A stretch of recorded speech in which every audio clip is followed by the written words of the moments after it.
Buenas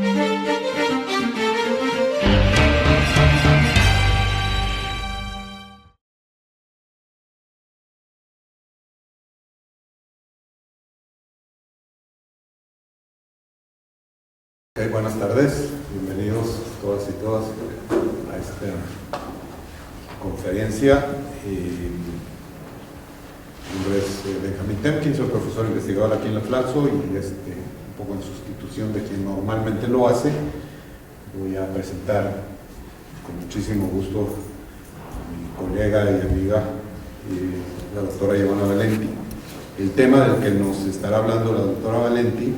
es la escuela en México como reproductora de desigualdad o como promotora de equidad. Es una pregunta increíblemente interesante y estoy seguro que la doctora Valenti nos iluminará acerca de este asunto. La doctora Valenti es profesora investigadora de tiempo completo en la Universidad Autónoma Metropolitana en Xochimilco y profesora de tiempo parcial aquí en la Flaxo, México. Es coordinadora de un proyecto muy grande de investigación, la Estrategia Regional para el Fortalecimiento de la Estructura Intermedia de los Sistemas Educativos de los Estados. Es un proyecto que se está realizando con financiamiento del Banco Mundial y la Secretaría de Educación Pública y con la colaboración de Flaxo, México. La doctora Valenti dirigió y transformó muy radicalmente y muy positivamente a la Flaxo en los años que la dirigió, del año 2002 al año 2010. Ha sido presidenta del Consejo Regional Metropolitano de la Asociación Nacional de Instituciones de Educación Superior, la NUYES. Pertenece a un grupo de académicos que introdujo a México el campo de las políticas públicas en los años 80. Ha contribuido a la difusión de la literatura sobre políticas públicas a través de traducciones y ediciones de libros y también de autoría. Sus líneas de investigación son educación y mundo del trabajo, innovación tecnológica, y capital humano. Ha trabajado como investigadora invitada del Instituto Truman de la Universidad Hebrea de Jerusalén y de la Open University en Inglaterra. Dentro de sus publicaciones más recientes se destacan Construyendo puentes entre el capital humano y el sistema de innovación, los posgrados en la estrategia inconclusa de innovación, instituciones, sociedad del conocimiento y mundo del trabajo, y ciencia, tecnología e innovación hacia una agenda pública. Giovanna, la palabra. Pues muchísimas gracias por la amable presentación que hiciste, Beni, y muchas gracias por estar aquí a los colegas y compañeros. Hay muchas actividades y estamos ya llegando a fin de año, por lo tanto realmente es complicado atender tanto todos los compromisos que tenemos como los múltiples eventos que estamos organizando en la sede de México, pero pues les agradezco mucho que estén aquí y yo voy a, básicamente mi presentación gira fundamentalmente en torno a la pregunta que planteé en el título y se va a centrar en varios aspectos. La primera es una caracterización muy rápida de cuál es el problema en términos de edad, digamos, de evidencia, el problema educativo que enfrentamos, una revisión también sintética de el debate que se ha dado en torno a la educación y a la escuela desde hace, yo diría, casi todo el siglo XX y continúa. Entonces revisaré muy rápidamente ese debate. Hablaré también de las investigaciones recientes que se han hecho, algunas que se han hecho en torno al debate de si la escuela puede favorecer la equidad o, digamos, está condenada a no favorecerla porque existen factores extraescolares que rebasan cualquier posibilidad de actuación de la escuela. y les presentaré algunos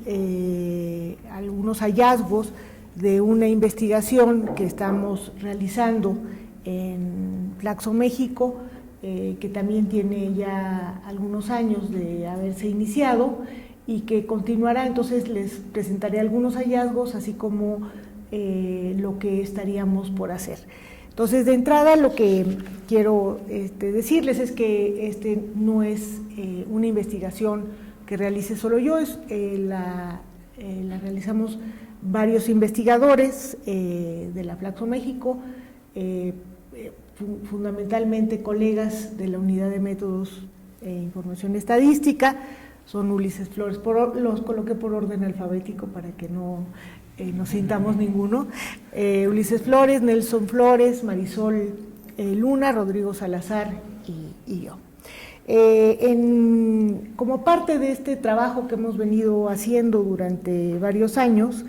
y ya que tiene resultados que están publicados y publicitados en la página de la SEP. También tenemos un seminario permanente sobre temas de equidad, gestión y logro educativo, y ahí también participan Claudio Dávila y Roberto Flores. Entonces, básicamente lo que diría para ya entrar en materia es que nos preguntamos, a partir de una solicitud de análisis de los resultados de la prueba enlace y de una encuesta de contexto que se realiza al mismo tiempo que se aplican la prueba enlace, nos preguntamos cuáles son los factores que explican el logro educativo alcanzado por la mayoría de los estudiantes de primaria y secundaria en México. Pero, digamos, nos lo preguntamos particularmente poniendo atención en el bajo logro educativo que se demuestra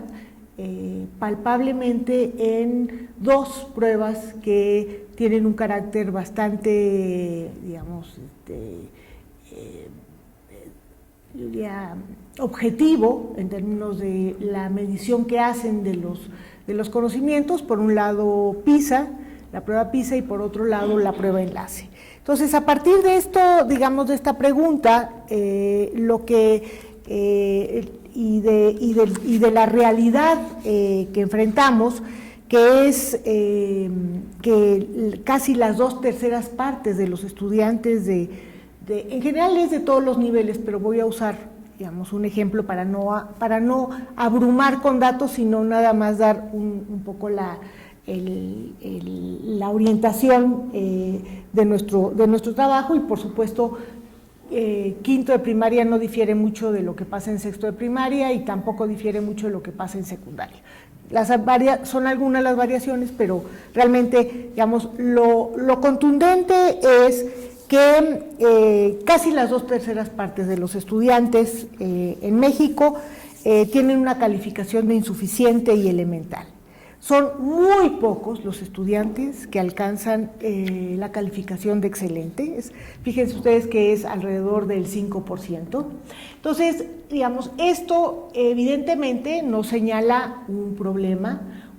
educativo, un problema social y un problema público. ¿Por qué? Porque en términos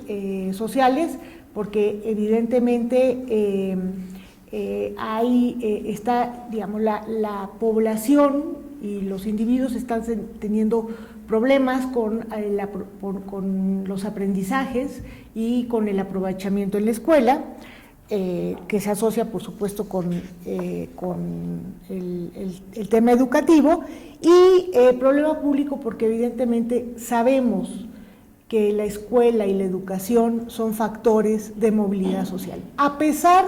de los límites que se encuentran a esto en términos de los hallazgos y de la evidencia que muestra la teoría, sabemos que la educación en el largo plazo en el mediano plazo, sí tiene un aporte importante en la movilidad social de los individuos y en el desarrollo de capacidades, tanto en términos, digamos, laborales o profesionales si llegan a la educación superior, como también en términos de sus capacidades de argumentación y de visión y de interacción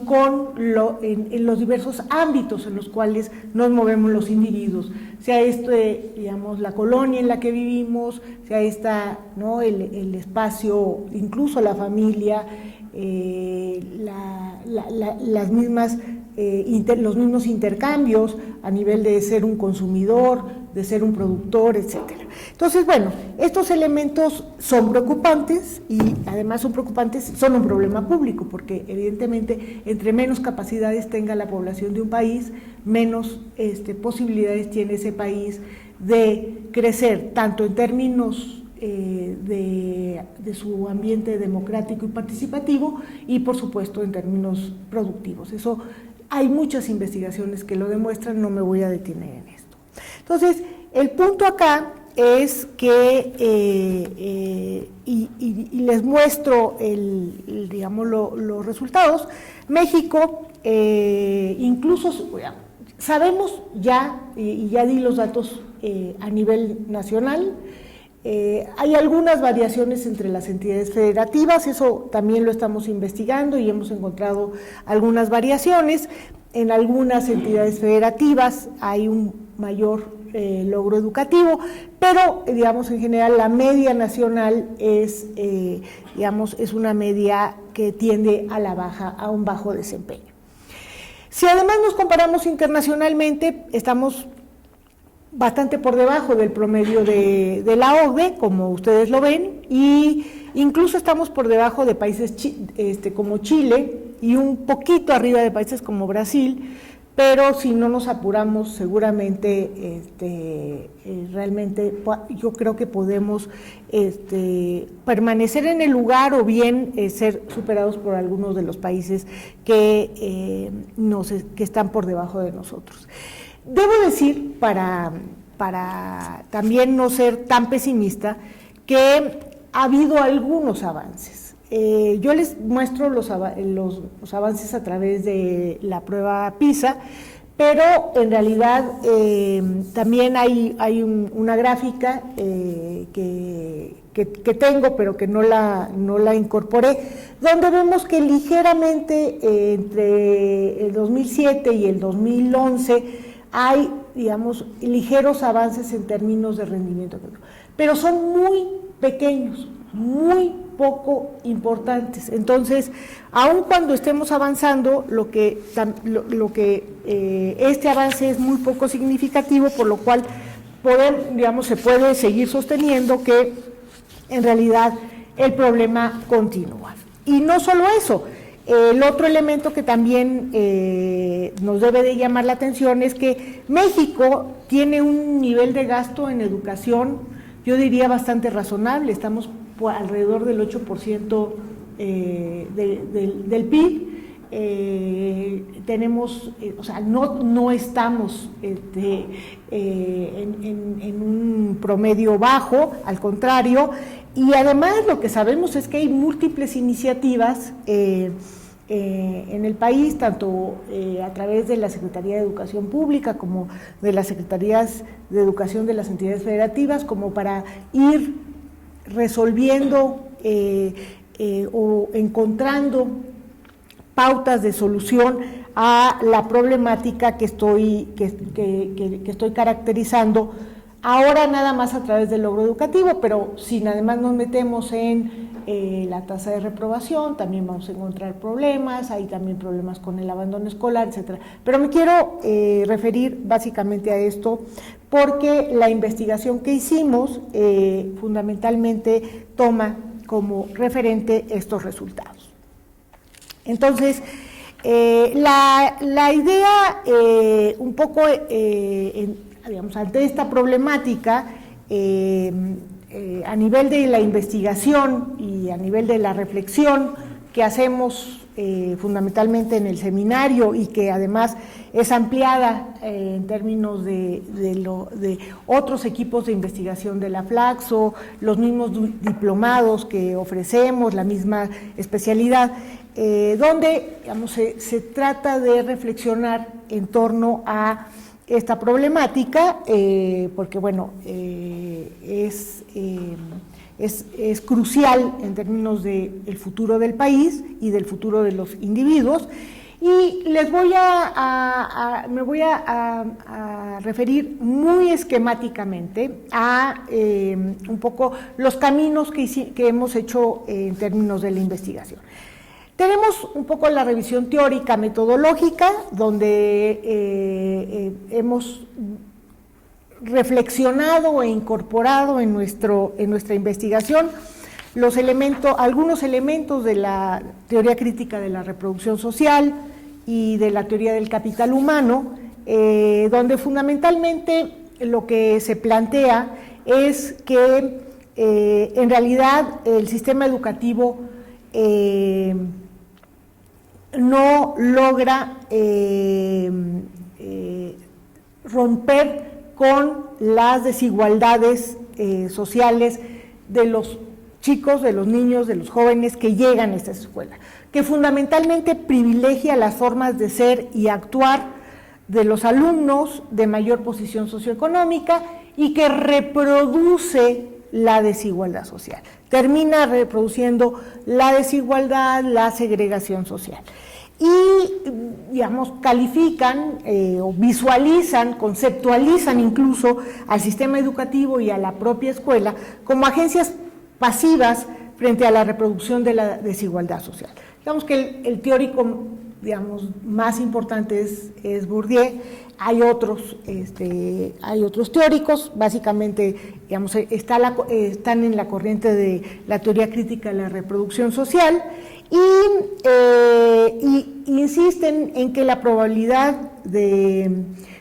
que los alumnos se comporten de manera positiva en términos de su desempeño, fundamentalmente depende de su posición social. Y porque ellos plantean básicamente que hay dos elementos que están influyendo, digamos, de manera determinante en ello, que es el elemento económico y el elemento cultural. Y que esto evidentemente implica que esto se reproduzca a nivel de la familia y evidentemente esto influye en los desarrollos cognitivos de los niños. Junto con esta, no dentro del esquema de teoría crítica, pero ligado a la visualización y a la conceptualización del origen sociofamiliar como determinante del desempeño educativo y digamos como obstáculo o elemento, digamos, como una traba importante en términos de dar el salto en términos de movilidad social y de una mejor asimilación de los aprendizajes. Está el informe Coleman, de Samuel Coleman, que él, a partir de una investigación que hizo en Estados Unidos, encuentra fundamentalmente que de nuevo el origen sociofamiliar, el origen socioeconómico opera también como determinante de los rendimientos. Y él, digamos, hace unos análisis muy interesantes porque plantea cómo la segregación se da tanto en términos de escuelas. Él, por ejemplo, demuestra cómo las escuelas de niños de color, los niños de color se reúnen en escuelas de niños de color y estas escuelas a su vez tienen menores rendimientos y menores avances en aprendizajes, como hay esta segregación de profesores de color, de profesores blancos, y insiste en plantear que el efecto escolar no es significativo, al menos dice, digamos, y lo prueba en términos estadísticos. Entonces, el rendimiento fundamentalmente, dice Coleman, recae en su origen social, sin que la escuela ocupe un papel de relevancia en el mismo rendimiento. Evidentemente estas investigaciones, o sea, esta teoría, la teoría crítica de la reproducción social, que son realmente autores, diría, bastante importantes y que además han influido de manera muy importante en el pensamiento social a lo largo del siglo XX y continúan, ha dado pie a debates, y esos debates fundamentalmente plantean la necesidad de hacer investigaciones más a fondo, que encuentren elementos explicativos que vayan más allá de este planteamiento de la determinación socioeconómica o de la determinación cultural, como es el caso también de Bourdieu, y plantean que la escuela sí tiene una posibilidad de influencia en el rendimiento de los alumnos y que puede romper estos círculos, digamos, que podríamos llamar como viciosos o como círculos, o estos techos, o sea, que permite también romper estos techos que la teoría nos permite, o sea, que la teoría visualiza y pone como evidencia en estas investigaciones. Entonces, a partir de esto, hay un enorme interés por indagar acerca de qué pasa entonces con las escuelas, digamos, hasta dónde llega la magnitud de los efectos socioeconómicos y qué otros elementos se pueden identificar como vías de escape, vías alternativas a estas explicaciones tan determinísticas como las que les acabo de mencionar ahora. Y hay varias investigaciones recientes. Yo aquí básicamente voy a mencionar algunas que tratan la problemática, por ejemplo, la problemática de cómo las escuelas, en aquellas escuelas donde los niños se sienten satisfechos, donde los niños encuentran un ambiente socioafectivo, donde los niños encuentran una atención y donde hay una organización que tiene como misión la mejora permanente de los rendimientos académicos, la eficacia en los aprendizajes de los estudiantes, cómo estas escuelas tienen una influencia positiva, más allá de la determinación socioeconómica, es decir, que logran romper con esta determinación. Ahí tenemos un exponente, digamos, es Javier Murillo. Yo traje nada más 4 ejemplos, pero hay una literatura muy vasta. Nosotros en el seminario lo hemos revisado y lo estamos procesando. Lo pondremos también al alcance de los estudiantes y de aquellos que están interesados en esta temática. Y luego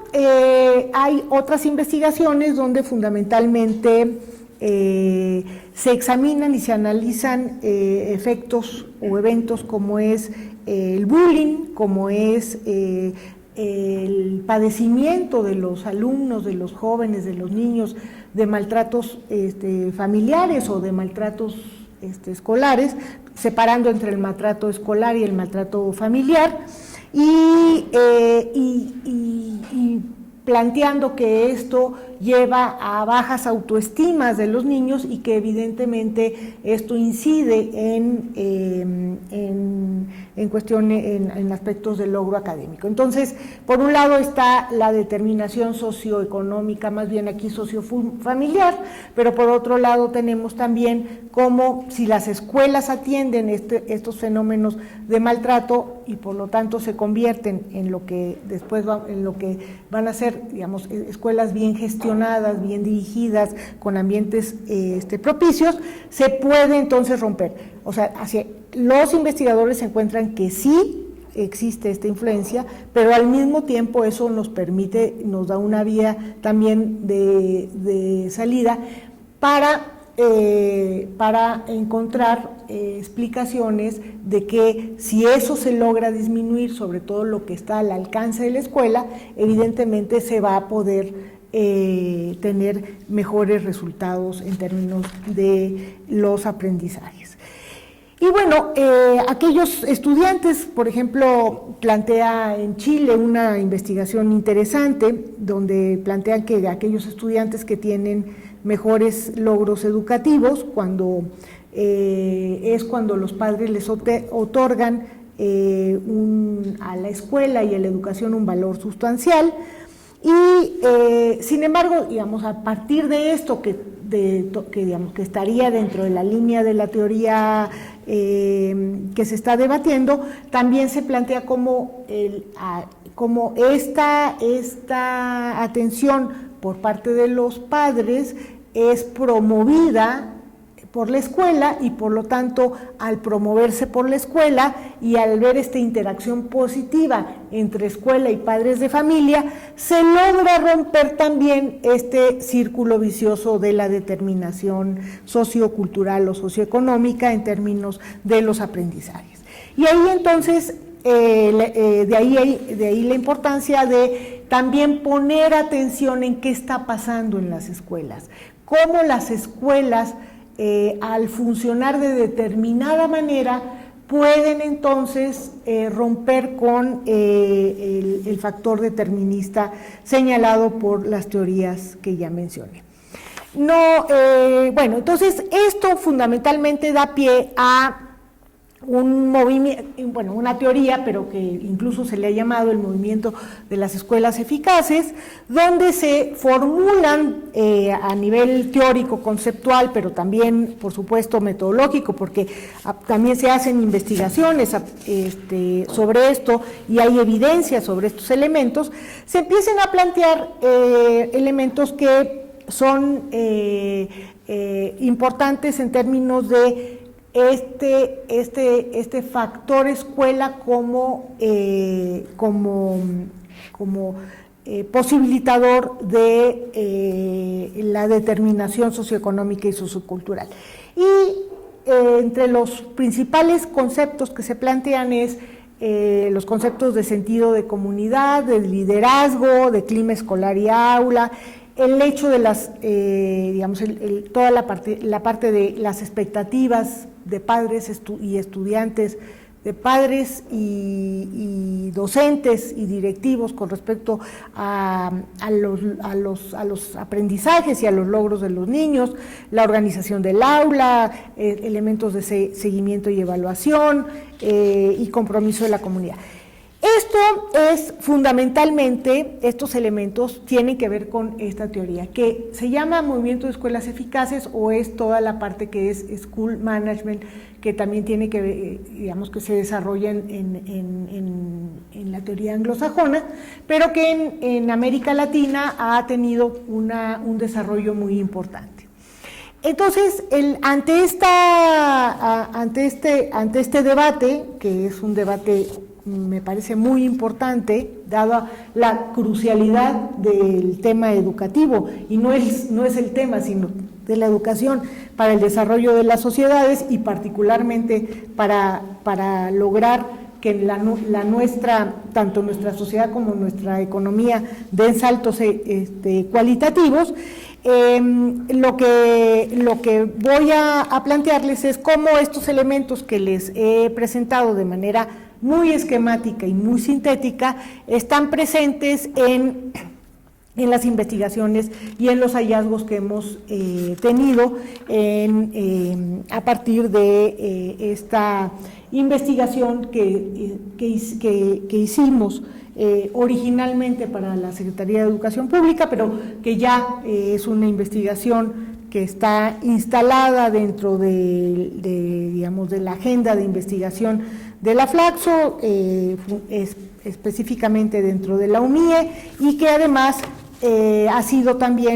servido de base para realizar algunas tesis en la Flaxo, y que esperemos que también pueda ser utilizada por los estudiantes que están ahora, porque tenemos una base de datos muy importante que, digamos, que da para muchos análisis muy interesantes. Entonces, el punto aquí es que el análisis previo, o sea, más bien el primer análisis que hicimos nos colocó en la realidad. ¿Cuál es la realidad? La realidad es que el 30% de la varianza en términos de los aprendizajes, aquí mis colegas además de la UMIE seguramente me van a responder si tienen algunas preguntas más técnicas. Ese no es mi fuerte, pero acá están por suerte todos mis colegas, así que... Pero lo que encontramos entonces fue que la escuela explica, lo voy a decir en mis términos, la escuela explica el 30% de la variación en los aprendizajes. Es decir, que el 60% de la explicación de los aprendizajes de los alumnos fundamentalmente se explica por factores extraescolares, es decir, el origen sociofamiliar y el contexto. Entonces, bueno, digamos que aquí evidentemente Bourdieu dirían, ya ven, se los dije, pero bueno, digamos, de todas maneras encontramos, y Coleman, pero encontramos de todas maneras que hay este 30%, y este hallazgo hay que seguirlo, porque me parece que en términos de investigación y en términos de dar pautas, de que el conocimiento de pautas, de aquello que también funciona, dados estos contextos también tan deterministas, puede también servir para ciertas orientaciones de política educativa y de una mejor comprensión también de nuestra realidad social. Entonces, ante este hecho, es decir, esto además vale tanto para primaria como para secundaria, como ya les había mencionado antes. Lo que nosotros hicimos fue entonces decir, bueno, entonces vamos a ver bien qué pasa, qué quiere decir ese 30%. Ese 30% de influencia, digamos, ¿qué quiere decir? Y entonces hicimos se elaboró un índice de estatus socioeconómico. La encuesta de contexto que les dije que utilizamos da pie para hacerlo bastante bien, y ligándolo con el censo que tenemos de la prueba enlace, o sea, con los datos de la prueba enlace, se hizo este análisis. Y encontramos entonces que, de nuevo, ¿no? La franja gris es, digamos, la prueba contundente de la teoría. Es decir, a mayor origen socioeconómico, mayor rendimiento, ¿sí? Y esto vale tanto para español como para matemáticas. Y yo ahorita, o sea, tenemos varios de estas gráficas, pero de nuevo para efectos de presentación con esta base. Y entonces el punto aquí básicamente es que, bueno, pero ¿qué pasa? A ver, ese 30% ¿dónde está? Lo estoy haciendo, lo estoy utilizando un poco, digamos, coloquialmente, pero, digamos, ¿hay o no hay escuelas que logran superar la determinante del origen socioeconómico? Y lo que encontramos es que sí hay escuelas que logran superar la determinante del origen socioeconómico. Esas escuelas son todas estas, son estas. O sea, la franja gris es, digamos, como lo que prueba la teoría, es decir, a mayor nivel socioeconómico, mayor rendimiento. Pero fíjense cómo hay escuelas que logran, ¿sí?, romper la barrera, ¿sí?, la barrera determinista. Y bueno, hay escuelas que además se sumen digamos que realmente esas escuelas están como subsumidas en la catástrofe. Pero aquí el punto importante es que hay estas zonas de coincidencia, una zona de coincidencia con la teoría, una zona de coincidencia también con el movimiento Escuelas Eficaces, y lo que vemos además es que este análisis lo hicimos por modalidades de escuela. Las generales son las públicas. Fíjense cómo las públicas hacen una contribución importante a esto. Es decir, que existen factores operando a nivel de escuela que inciden directamente en el nivel de desempeño de los estudiantes y que permiten superar los determinantes estructurales. Eso es muy importante. Son escuelas, digamos, las hemos llamado, son las escuelas de la equidad, porque estas escuelas realmente están haciendo una aportación importante, no obstante, ¿no?, el origen socioeconómico de los niños y además los contextos. Ahora que estoy haciendo esta investigación en diversas entidades federativas, uno también se da cuenta de los contextos complicados en los cuales están. No es solo el tema del origen socioeconómico y de la marginación, que por supuesto es importante, sino de contextos complicados, por ejemplo, Tamaulipas, Durango, Sinaloa. Son contextos además, digamos, que van más allá del tema de la marginación. Son contextos inseguros, violentos, etc. Y a pesar de esto, hay escuelas que logran romper esa barrera. Entonces, básicamente, hay atributos de las escuelas que impactan en la calidad educativa. Los estudiantes logran resultados medios o mayores a la media. Esas escuelas no solo son privadas, es más, son principalmente públicas. Y ante estos hallazgos que nosotros obtuvimos del análisis que se hizo, que es un análisis multinivel, donde, bueno, digamos, este es un análisis de regresión, pero junto con el análisis de regresión se hace un análisis de multinivel, donde fundamentalmente se toman el nivel niño, individuo y sus datos sociofamiliares, se toma la escuela y se toma el contexto. Y a partir de esto, básicamente lo que nos preguntamos y lo que indagamos es, entonces, ¿cuáles son estos factores escolares que influyen en la eficacia de las escuelas y que contribuyen a reducir la equidad? La equidad la venimos planteando desde hace 22 años. Si ustedes revisan el programa de modernización educativa de 1989, venimos hablando de equidad, pero también sabemos que la realidad ha sido bastante obstinada con la equidad. Y bueno, evidentemente esto tiene que ver con estos dos elementos que yo diría. Por un lado, este factor estructural importante, que es el origen socioeconómico y sociofamiliar, o la cuestión cultural,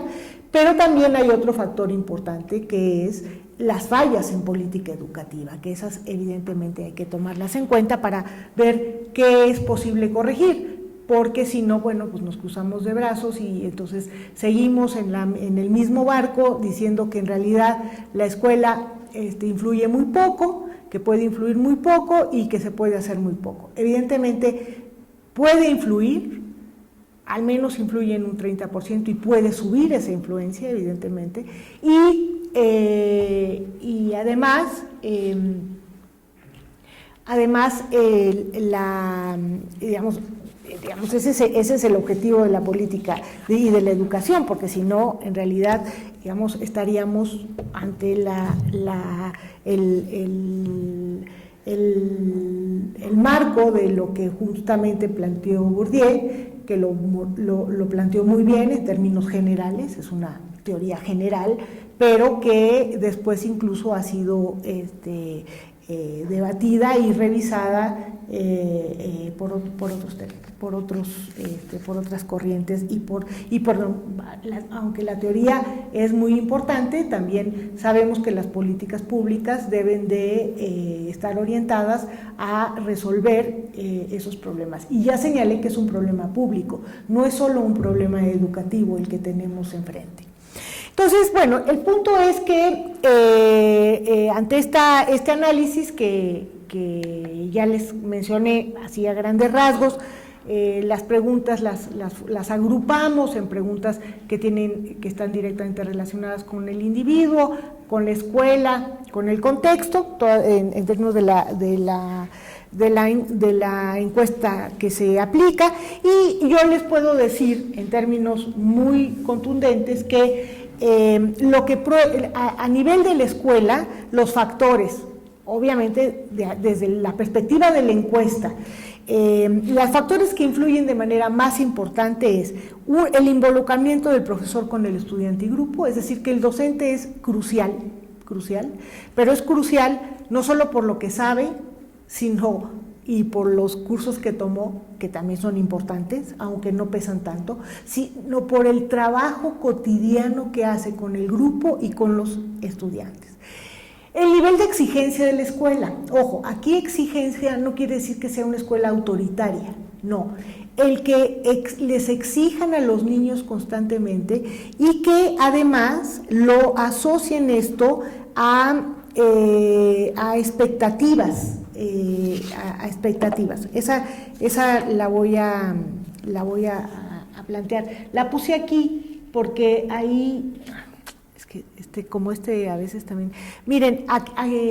nivel de los estudiantes es el que haya expectativas escolares, es decir, si la exigencia está asociada a expectativas, eso potencia el efecto de la escuela y de la educación sobre el estudiante. Es muy importante, son importantes los años de experiencia del docente, la amplitud de temas que se toman en reuniones académicas y que el director tenga carrera magisterial. Esto, evidentemente, hay otros elementos, pero tomé aquellos que tienen un mayor peso en términos explicativos en los modelos que se produjeron. ¿Cuáles son los factores negativos? El ausentismo de los docentes, el bullying, la inseguridad reportada de la escuela y la reprobación de años anteriores. El equipamiento de escuelas, fíjense que siendo importante, su influencia es menor, es mejor tener buenos profesores involucrados que tener superescuelas equipadas, aunque por supuesto qué bueno que hay escuelas equipadas. Y la influencia positiva en términos del otro elemento, como hemos venido viendo, en qué influye en la escuela y en qué influye y determina el origen sociofamiliar, es obviamente el estatus socioeconómico, el que los niños estén dedicados a la lectura y que hay expectativas escolares del niño. El maltrato familiar es algo realmente que influye de manera muy negativa en el rendimiento de los niños, el que los niños trabajan, el ser indígena, aunque el ser indígena va disminuyendo, por ejemplo, si vemos tercero o cuarto de primaria y luego vemos en sexto como ese peso negativo disminuye, obviamente tener problemas cognitivos, tener problemas físicos. Entonces estos elementos son entre los principales hallazgos de la investigación. existen otros, pero eso, si el reporte que está en línea, ustedes lo pueden revisar. Bueno, entonces, aquí el punto es, y quiero tratar, bueno, esta investigación más de carácter más cuantitativo, digamos, con un fuerte contenido metodológico y técnico, estadístico, que además es muy contundente, o sea, aquí ya no nos podemos hacer de lado. O sea, si los profesores faltan, afectan a la escuela. Si el profesor no se involucra con los niños y con el grupo, los afecta. Si los niños no viven un entorno de expectativas respecto de ellos, también, a ver, esto es contundente, está súper demostrado. ¿Por qué? Porque este trabajo digamos, no es, bueno, es una supermuestra, la de la encuesta de contexto, que ahorita luego, si quieren saber los pormenores, acá lo saben mejor Marisol y Rodrigo y Nelson, pero realmente estamos trabajando con un nivel de datos muy importante. Entonces, el otro elemento es que hay escuelas que funcionan bien, regular y mal. Hay que ver entonces qué está pasando en esas escuelas, cuáles son los elementos internos y los elementos externos. Hay que ubicar esas escuelas, analizarlas en su funcionamiento y en relación a su contexto, y avanzar en la comprensión de este fenómeno, que tiene que ver tanto con lo social, ¿sí?, como ya lo vimos por las teorías, como también con elementos de gestión escolar e institucional. Y entonces aquí les voy a decir muy rápidamente que este proyecto continúa y que así como hemos continuado haciendo análisis con los datos a nivel cuantitativo, a nivel más macro, también ahora vamos a hacer un trabajo de carácter más cualitativo y vamos a ir a las escuelas. Hay un financiamiento para esta investigación. Y lo que fundamentalmente nos interesa es identificar los elementos de toma de decisiones y de prácticas de gestión que permiten a las escuelas incrementos marginales en la calidad, como ya está demostrado. Es decir, vamos a ir a ver qué pasa. Obviamente estamos armando el aparato metodológico, el esquema analítico, y para ver las variaciones, tanto en términos positivos como en términos negativos. Es decir, qué pasa en las escuelas que están por abajo de todo, como sobre todo para ver las escuelas que están con estos rendimientos muy positivos. El objetivo entonces es encontrar los procesos pedagógicos y de gestión que explican el éxito de las escuelas y digamos, tratar de hacer un análisis que nos permita hacer alguna tipificación de aquellos elementos, ¿sí?, que justamente se inscriben en toda esta vertiente de lograr mayor eficacia en las escuelas, entendiendo por eficacia buenos ambientes escolares, satisfacción en los estudiantes y, por supuesto, buenos aprendizajes. Esta es la investigación, y yo básicamente, para dar pie ya a una conversación con ustedes, para no acaparar la palabra, yo lo que terminaría por decirles es básicamente que también hay implicaciones en términos de política educativa, es decir, que no siendo una investigación de política educativa, sino es una investigación empírica, básica, lo que sí podemos ya plantear a nivel de política educativa, que es muy importante fortalecer algunos rasgos del docente, y que, digamos, evidentemente habría que revisar la batería de incentivos que se están produciendo en el sistema educativo, que evidentemente yo no lo he revisado de manera muy cuidadosa, pero obviamente lo que menos premian es el trabajo y la dedicación del profesor con los estudiantes. Premian más el que vayan a cursos, el que saquen títulos, o sea, hay toda una serie de incentivos que están alejados de lo que es fundamental en términos de los aprendizajes de los estudiantes. Evidentemente es muy importante tomar en cuenta las especificidades de las escuelas, y de ahí entonces también la idea de que estas políticas macro sean orientadoras, pero que también, digamos, tengan un aterrizaje más, o sea, más cercano a las realidades en las cuales no es lo mismo las escuelas en Bosques de las Lomas que las escuelas en la Sierra de Durango. O sea, son contextos diferentes, características diferentes, entonces eso es muy importante tomarlo en cuenta. El otro es, bueno, obviamente implicado con lo que acabo de decir, hay que revisar los incentivos y plantear un poco, también trabajar un poco más en términos de los estándares, de los desempeños de los docentes, pero tomando en cuenta no una línea general y universal, sino una línea que conecte con los contextos específicos en los cuales se dan donde se da la vida cotidiana de la educación y de las escuelas, que por supuesto está bastante alejado de lo que pasa en algunas colonias de la Ciudad de México, o de Monterrey o de Guadalajara,